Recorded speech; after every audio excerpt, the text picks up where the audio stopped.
Salut, bienvenue sur Lambdaman. Aujourd'hui, je vais te présenter un roman de fiction. Enfin, de fiction. Plus tant que ça, en fait.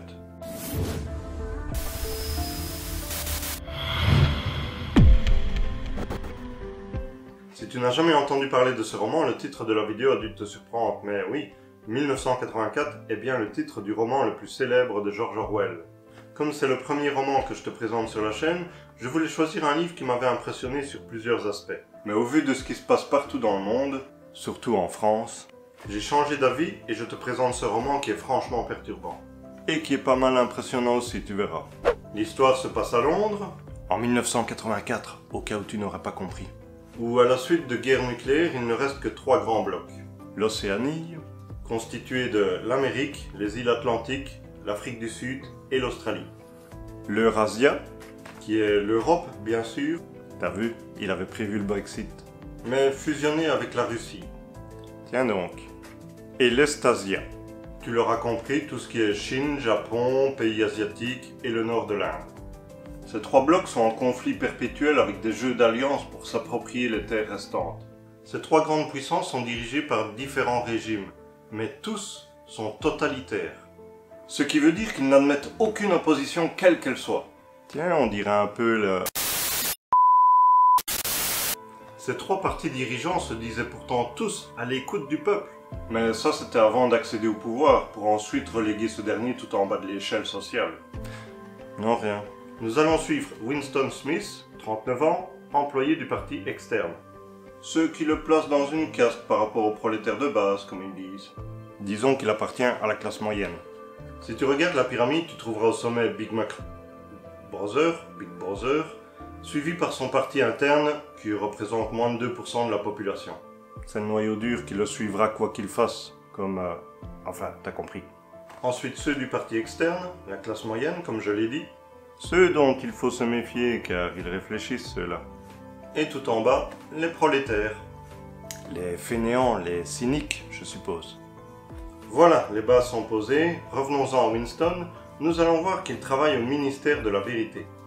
Ou, comme ils le disent en novlangue, Miniver. Je t'expliquerai plus tard le principe du novlangue, tu vas voir, c'est pas mal dans le genre. Son boulot consiste à modifier, remanier, réécrire les archives historiques afin de faire correspondre le passé au message actuel des dirigeants du parti.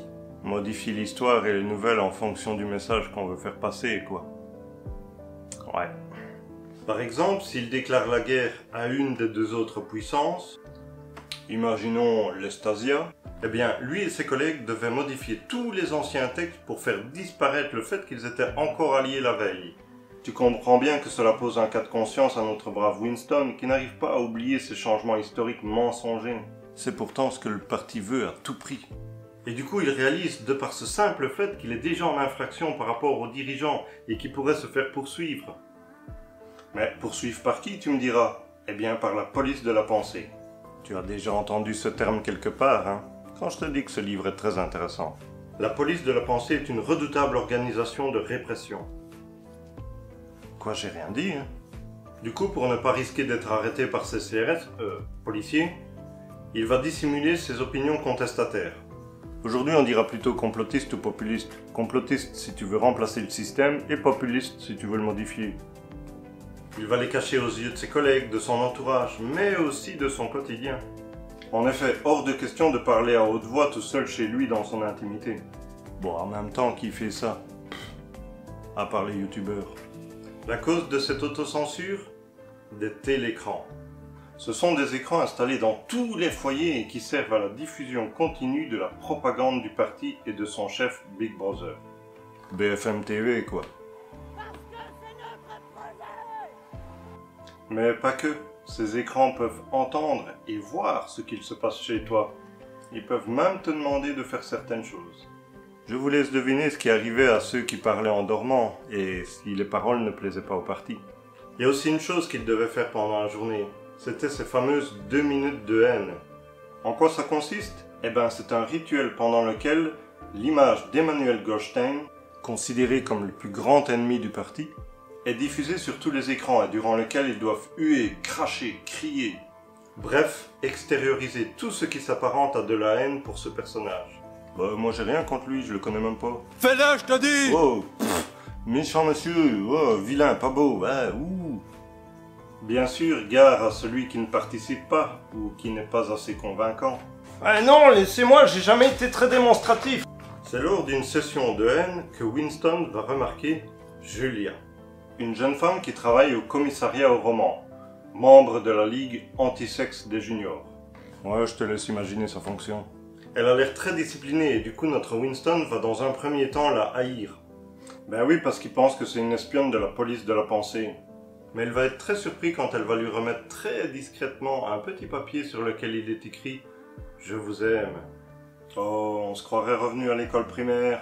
Ah si, moi en primaire on se faisait des petits papiers et on se tenait la main dans les rangs. Ah, quelle époque. Après beaucoup de précautions, ils vont commencer à se fréquenter. Ils vont trouver des endroits à l'abri des regards pour pouvoir discuter et pour un peu plus. Bah quoi, je ne sais pas qui regarde mes vidéos, restons corrects. Mais ils savent que s'ils sont découverts, ils seront arrêtés, condamnés, et qui sait ce qu'ils deviendront. Bah oui, pour un rien tu pouvais disparaître et on ne retrouvait même pas la trace de ton existence dans les archives. Forcément. C'est pourquoi ils rêvent tous les deux à un soulèvement qui mettra fin à ce totalitarisme. Bon, je vous spoil, il n'y aura pas de gilets jaunes. Et après quoi ils pourront vivre heureux. Et avoir beaucoup d'enfants. Bah quoi, c'est la fin classique, non? À moins que ce soit pour les allocs. Ici, la suite va prendre une tournure un peu... beaucoup différente. Ils en viennent à se demander s'il ne faudrait pas une révolution. Si elle ne doit pas venir d'eux. S'ils ne doivent pas rejoindre un groupe rebelle. Bref, beaucoup de questions. Mais comment s'informer dans un monde où tout est surveillé? Où la délation est encouragée et récompensée? Coucou Marlène. Où toutes les informations sont dangereuses. À qui se fier? Comment trouver ces rebelles? S'ils existent? Comment organiser une manifestation sans que les dirigeants soient au courant?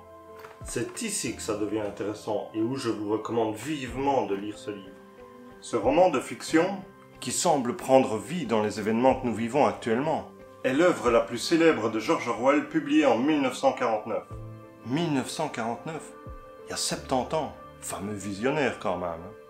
Cette œuvre vient prolonger sa fable « La ferme des animaux », que je te présenterai une autre fois parce que ces deux œuvres sont à la fois opposées et complémentaires.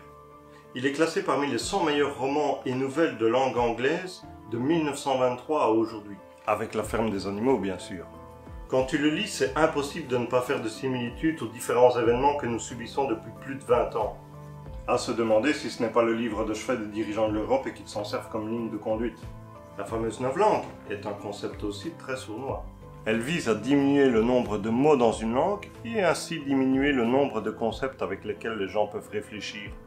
Réduire les finesses du langage permet d'enlever la profondeur d'un discours. Oh, c'est beau ça, il faut que je le note. Ah bah, c'est fait en quelque sorte. Une mauvaise maîtrise de la langue rend ainsi les gens stupides et dépendants. Non mais allô quoi, tu percutes. Ce qui les rend aisément manipulables par les médias de masse. Ils ont l'air plus intelligents vu qu'ils parlent bien et que je comprends pas tous les mots. Cela vise à rendre impossible toute formulation intelligente de critique objective. Alors, pas con le Georges, hein? Si tu trouves le sujet trop ennuyant à lire, je te recommande vivement de regarder le film qui en a été adapté et qui est sorti, je te le donne en mille, en 1984. T'es pas con toi, fais gaffe, tu dois sûrement être surveillé. Et d'après ce que j'ai entendu, il est très fidèle au roman.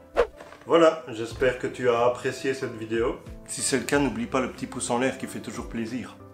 Et si jamais, tu peux aussi me faire part de tes impressions en commentaire. Ou juste me faire un petit coucou, c'est sympa aussi, j'irai lire tout ça. N'hésite pas aussi à partager cette vidéo pour aider au développement de la chaîne, merci. Sur ce, je te dis à la prochaine. Salut!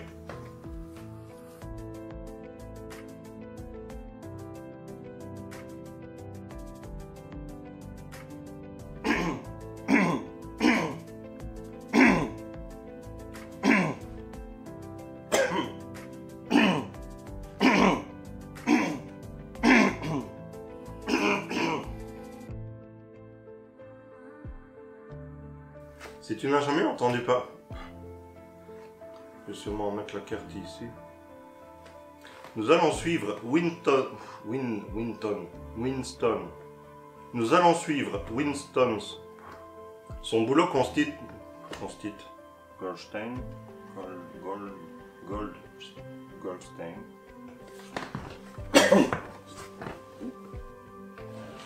Et voilà, c'est dans la boîte. Ouais, super.